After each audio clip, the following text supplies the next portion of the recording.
ನಾಟಕೀಯ ಪ್ರಪಂಚವಿದು. ನಂಬಿಸಿ ಮುಳುಗಿಸುವ ಸಮಾಜದಲ್ಲಿ ಬದುಕುತ್ತಿರುವೆವು ನಾವು. ಜಾಗೃತಿ ಇರಲಿ. ಸಹನೆ ಇರುವವರೆಗೂ ಅಷ್ಟೇ ಅಲ್ಲ, ಉಸಿರು ಇರುವವರೆಗೂ ಹೋರಾಡುತ್ತಲೇ ಇರು. ಯಶಸ್ಸು ನಿನ್ನದಾಗುತ್ತದೆ, ಹಾಗೆ ಸೋಲು ನಿನ್ನ ಗುಲಾಮವಾಗುತ್ತದೆ. ಹಣವಿದ್ದರೆ ಮಾತ್ರ ಬರುವ ಬಂಧುಗಳು, ಅಂದವಿದ್ದರೆ ಮಾತ್ರ ಉಂಟಾಗುವ ಪ್ರೇಮ, ಅವಶ್ಯಕತೆಗಾಗಿ ಜೊತೆಗೂಡುವ ಸ್ನೇಹ ಯಾವತ್ತೂ ಶಾಶ್ವತವಲ್ಲ ಎಂಬುದು ನೆನಪಿಟ್ಟುಕೊಳ್ಳಿ. ಅಂಥವರಿಂದ ಆದಷ್ಟು ದೂರವಿರಿ. ಜೀವನ ಪ್ರಶಾಂತವಾಗಿ ಇರುತ್ತದೆ. ನಾವು ಬದುಕುತ್ತಿರುವುದು ನೀತಿ ನಿಜಾತಿಯ ಪ್ರಪಂಚದಲ್ಲಿ ಅಲ್ಲ, ನಿಂದಿಸುವ ಪ್ರಪಂಚದಲ್ಲಿ. ಇಲ್ಲಿ ಬೆಳೆಯುವವರ ಮೇಲೆ ಎಲ್ಲರ ಕಣ್ಣುಗಳು. ಈ ದಿನ ನೀನು ಪಡುವ ಕಷ್ಟವೇ ಮುಂದಿನ ದಿನಗಳಲ್ಲಿ ಈ ರೀತಿ ದುಃಖ ಪಡದ ಹಾಗೆ ಮಾಡುತ್ತದೆ. ಪ್ರೀತಿಸುವಷ್ಟು ಉನ್ನತ ಮನಸ್ಸು ಇಲ್ಲದಿದ್ದರೂ ತೊಂದರೆಯಿಲ್ಲ, ಆದರೆ ಮೋಸ ಮಾಡುವಷ್ಟು ಕೆಟ್ಟ ಗುಣ ಇರಬಾರದು.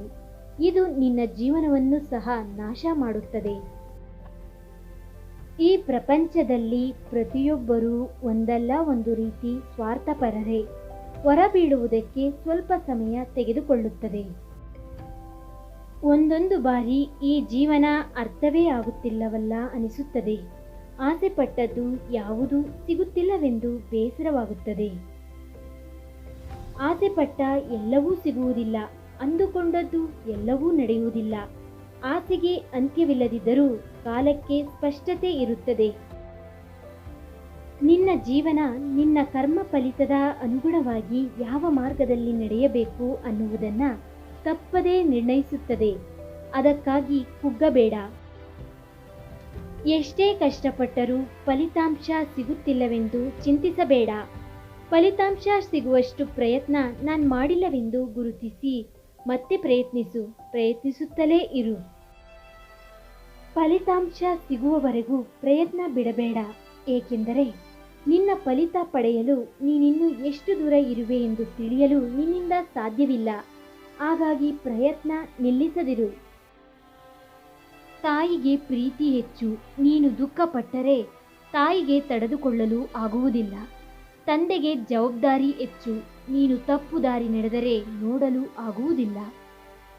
ಒಬ್ಬರದು ಪ್ರೀತಿ, ಮತ್ತೊಬ್ಬರದು ಜವಾಬ್ದಾರಿ. ಇಬ್ಬರೂ ಸಮಾನರು. ತಂದೆ ತಾಯಿಯನ್ನು ಯಾವತ್ತೂ ವ್ಯತ್ಯಾಸ ಮಾಡಬಾರದು. ಜೀವನದಲ್ಲಿ ಕೆಲವೊಂದು ಕಳೆದುಕೊಳ್ಳುವುದು ಬೇರೆ, ಜೀವನವನ್ನೇ ಕಳೆದುಕೊಳ್ಳುವುದು ಬೇರೆ. ಜೀವನದಲ್ಲಿ ಯಶಸ್ವಿ ಆಗಬೇಕೆಂದರೆ ಕಷ್ಟಗಳನ್ನು ಸಹಿಸಿಕೊಳ್ಳಬೇಕು. ಬದುಕಬೇಕೆಂದರೆ ಇಷ್ಟಗಳನ್ನು ಬದಲಾಯಿಸಿಕೊಳ್ಳಬೇಕು. ಬೇರೆ ದಾರಿ ಇಲ್ಲ. ಹೇಗೆ ಅಂತ್ಯವಾಗುತ್ತದೆ ಎಂಬುದು ಗೊತ್ತಿಲ್ಲದ ಈ ಜೀವನ ಹೀಗೇ ಬದುಕಬೇಕೆನ್ನುವ ಆಲೋಚನೆ ಏತಕ್ಕಾಗಿ?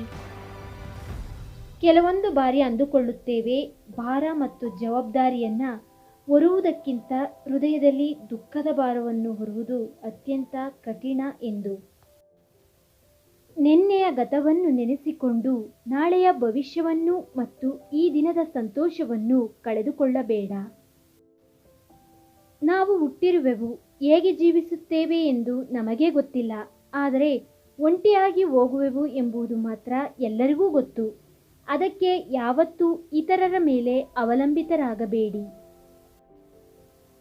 ಮಕ್ಕಳಿಗೆ ಆಟದ ಗೊಂಬೆ ಕೊಡದಿದ್ದರೆ ಸ್ವಲ್ಪ ಹೊತ್ತು ಅಳುತ್ತಾರೆ, ಆದರೆ ಸಂಸ್ಕಾರ ಕೊಡದಿದ್ದರೆ ಜೀವನ ಪೂರ್ತಿ ಅಳುತ್ತಲೇ ಇರುತ್ತಾರೆ. ಹಾಗಾಗಿ ಮಕ್ಕಳಿಗೆ ಏನು ಕೊಡದಿದ್ದರೂ ಪರವಾಗಿಲ್ಲ, ಕನಿಷ್ಠ ಸಂಸ್ಕಾರವನ್ನಾದರೂ ನೀಡಿ.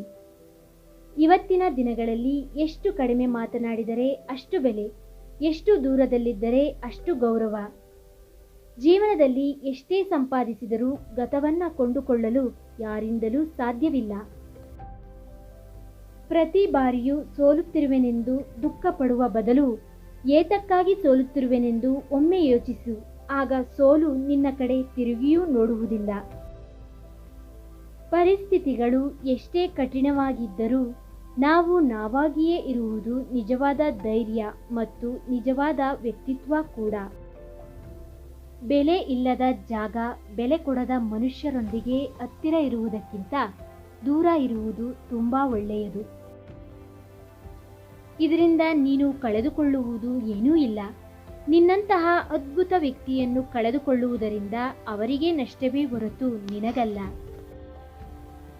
ಅಂತಹ ವ್ಯಕ್ತಿಗಳ ಕಡೆಗೆ ತಿರುಗಿ ನೋಡಬೇಡ. ನಮ್ಮ ಆತ್ಮಸಾಕ್ಷಿಯಾಗಿ ಜೀವಿಸಿದರೆ ಸಾಕು. ನಮಗೆ ಯಾರೂ ಬೆಲೆ ಕೊಟ್ಟಿಲ್ಲವೆಂದು ಕಿಂಚಿತ್ತೂ ಬೇಸರ ಪಡುವ ಅಗತ್ಯವಿಲ್ಲ. ನಿಮಗೆ ಏನು ಕೊಡಬೇಕು ಅನ್ನೋದು ಆ ಭಗವಂತ ಕೊಡುತ್ತಾನೆ. ಧೈರ್ಯವಾಗಿ ಇರಿ. ಯಾವತ್ತೂ ಕೂಡ ಇತರರ ಸಹಾಯಕ್ಕಾಗಿ ಕಾಯಬೇಡಿ. ನೀವೇ ಇತರರಿಗೆ ಸಹಾಯ ಮಾಡುವ ಸ್ಥಾನಕ್ಕೆ ಬೆಳೆಯಲು ಪ್ರಯತ್ನಿಸು. ಕಳೆದು ಹೋದ ಕಾಲವನ್ನು ಮತ್ತೆ ಮರಳಿ ತರಲು ಆಗುವುದಿಲ್ಲ. ಮತ್ತೇತಕ್ಕಾಗಿ ಅಲ್ಲಿಯೇ ಇದ್ದು ಬಿಡುವಿರಿ? ಕಾಲವೇ ನಮಗೆ ಕಲಿಸಿದ ಪಾಠ ಮುಂದಕ್ಕೆ ಹೇಗೆ ಹೋಗಬೇಕೆಂದು, ಅಲ್ಲವೇ? ಒಂದು ಬಾರಿ ಯೋಚಿಸಿ, ಮುಂದಕ್ಕೆ ಹೇಗೆ ಹೋಗಬೇಕೆಂದು. ಧೈರ್ಯದಿಂದ ಇರಿ, ಶಾಂತಿಯಿಂದ ಇರಿ, ಸಮಾಧಾನದಿಂದ ಇರಿ. ಖಂಡಿತವಾಗಿಯೂ ಎಲ್ಲವೂ ಒಳ್ಳೆಯದೇ ಆಗುತ್ತದೆ.